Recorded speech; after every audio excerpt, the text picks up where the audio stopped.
fire, that expression.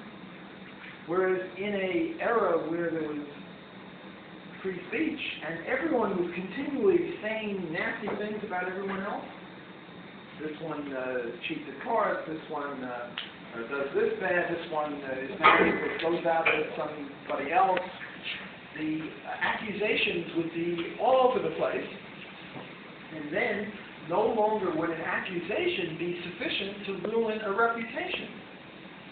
Then you would have to have some proof or evidence or something. So paradoxically, reputations would be safer in a regime where libel laws were gotten rid of, where libel was legal.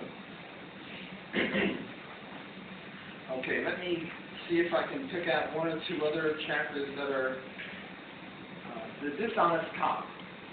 Okay, so I'm a policeman, and I see you smoking marijuana.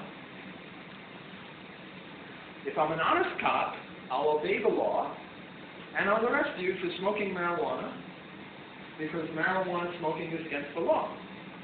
But this is very bad, because marijuana should be legal, because smoking marijuana is not a violation of property rights or the non-aggression principle. So this is the worst thing that the cop can do, is to be honest and obey the law. Just because it's a law doesn't mean it's good to obey. We had the Nuremberg trials for Nazis in 1946, right? And we say, well, you had a concentration camp, and you killed Jews, and you killed homosexuals, and you killed gypsies, and we're going to execute you. And they say, well, I was obeying the law, the Nazi law. I was obeying order. They said, kill Jews, kill gypsies, kill blacks, kill whoever's not an Aryan. I was obeying the law. So don't think that just because you're obeying the law that you're acting compatibly with libertarianism. You are if the law is just, but if the law is unjust and you obey it, it's very bad. So the worst thing that the policeman can do is put me in jail for smoking marijuana. The next best thing he could do is if the person offers him a bribe. He says, look, yes, I'm smoking marijuana, you caught me, but I'll give you $100, leave me alone, and if the cop takes the $100, this is better than arresting the person, right? Because the person would rather pay $100 and stay out of jail than keep his $100 and go to jail. Another one is if the cop extorts. If the cop says, look, give me $100 or I'll put you in jail. That's better than putting him in jail if the person agrees, and if the person doesn't agree, he doesn't have to pay. So this is my defense of the dishonest cop, the dishonest policeman, when he is asked to uphold an unjust law. Now, if he's asked to uphold a just law, like the law against rape, rape is a violation of the person, and he sees a rapist and he lets him go, that's not good. He should arrest the rapist, because rape is properly a crime. Okay. I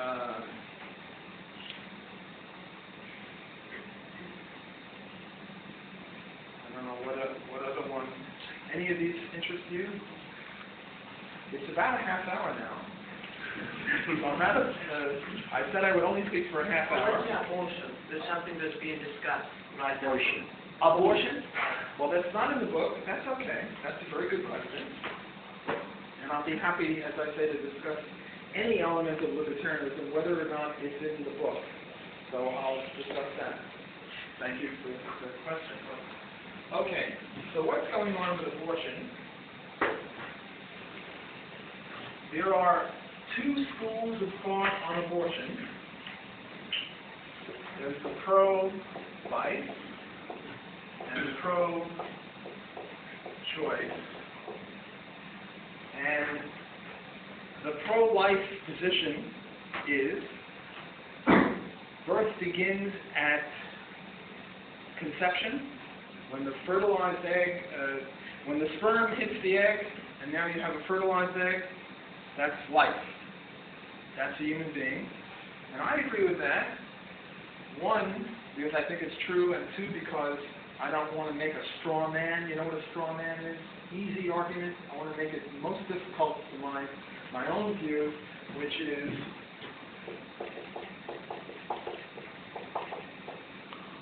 evictionism. I'll get to that in a minute. So, sperm alone will not grow into a person. An egg alone will not grow into a person. A fertilized egg, in the proper environment, will grow into a person. So it's a person. These people say life begins at birth, when you're born. Okay, so one question is, when does life begin? And this one says fertilized egg. This one says birth. There are other views. The Talmudic view of Jews is it begins when there's a heartbeat of the fetus. Another Jewish view, I happen to be Jewish, so I know all about this stuff.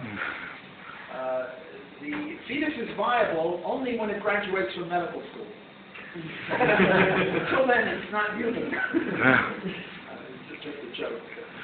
Okay. So evictionism agrees with fertilized eggs. So evictionism and pro-life are the same on that issue. Okay. Now, abortion really equals two things. One, killing, and the other is evicting. Now, there's a difference between killing and evicting. When the fetus is 8 months old and it's perfectly viable outside of the womb, and they have a thing called partial birth abortion, what they do is they go into the woman's womb and they suck out the brain of the fetus, killing the fetus, and then they evict the fetus, and now the fetus is dead. So there's a difference between evicting and killing. For example, in the 8th month, you have premature babies. Sometimes the baby has to come out of the mother, sickness, who knows what.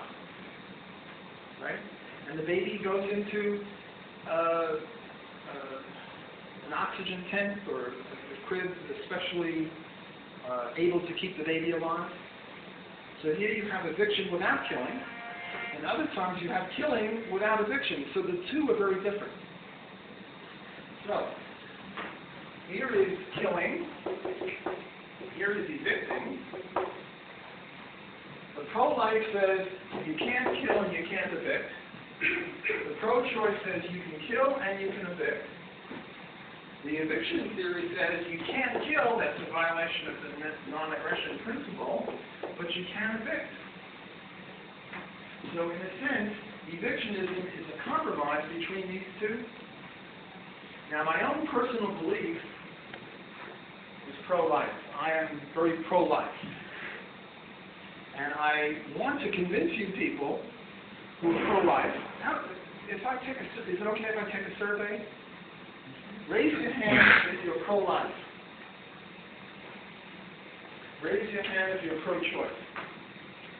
Okay, most people here are pro-life. I would say 3/4 said pro-life, 1/4 said pro-choice. So I'm now going to address the pro-life people, and I'm going to try to convince you of evictionism is better than pro-life on two grounds. One, because it's right, deontological reason, and the other is a utilitarian reason. And the utilitarian reason, you know the difference, deontology, right, utilitarianism, you understand that distinction? The utilitarian reason is that right now, I don't know what the law is in Argentina, but in the U.S., the pro-choice is won. It's not even, there's an election now for 2012, and it's not even an issue in the American election. So secure has the pro-choice been that nobody even talks about it. None of the major candidates even talk about it, because to be pro-life is to lose the election. So the pro-choice people have won. Okay. medical technology is on the side of pro-life. 50 years ago, pro-choice and evictionism are the same. Because 50 years ago, if you evict a child, you're condemning it to death. Right? Because we didn't have the medical technology to keep the fetus alive outside of the womb, or 100 years ago. Right? But 100 years from now,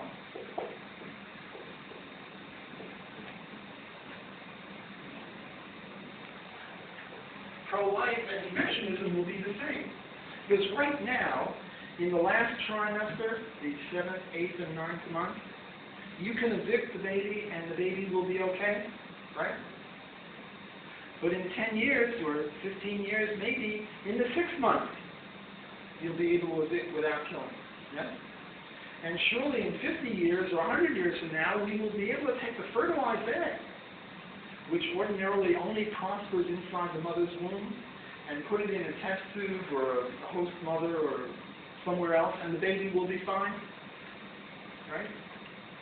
So the utilitarian reason is that if you adopt evictionism, that it's okay to evict but not to kill, then in 100 years, anyone will be able to evict and no one will be able to kill.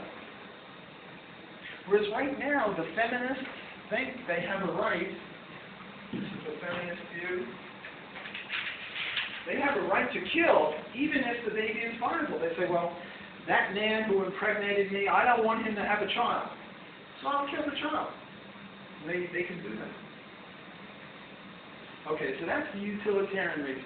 The utilitarian reason to adopt evictionism is if we adopt evictionism, then medical technology is on our side, and eventually all babies will live. The deontological reason is based on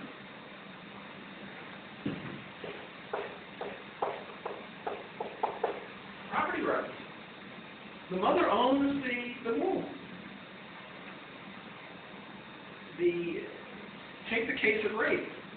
A 16-year-old girl walks down the street, gets grabbed, gets impregnated, and now there's something growing in her that she doesn't want growing in her. It's an invader. It's a trespasser. She has the right to evict, not to kill, because the fetus is innocent. I mean, his father is a rapist, but he's innocent. The fetus is innocent. Yeah. So, in the case of a rape, you think it's right to get an abortion? No, to evict, never to kill. Okay. Because the fetus is innocent. So I don't think it's right to kill the fetus if you can evict without killing. Now, in the... but she should live like 6 months with the baby growing? No. Right now, property rights are sacrosanct. Right now, she has the right to evict and kill. As I say, 50 years ago, or now, in the case of rape, pro-choice and evictionism are the same. You have a right to evict, because it's a violation of your property, and if eviction kills, too bad. Yes. So what would be the difference if the conception is an accident? Same thing. Accident, or you just change your mind. Namely, right now, and in the past, evictionism and pro-choice come up with the same solution. But in the future, evictionism and pro-life will come up with the same solution. Look, usually... For example, you think right now it should be legal to evict, even though the conception the baby has only 4 months. Yes, or But it would be, or even 4 days. But it would die. Yes, So, it would die, but evictionism and pro-choice are the same right now. so it's more like future ideas, like In the future, future vision. in the future, when medical technology works, then you will not be allowed to kill, only to evict. Take 2 more examples.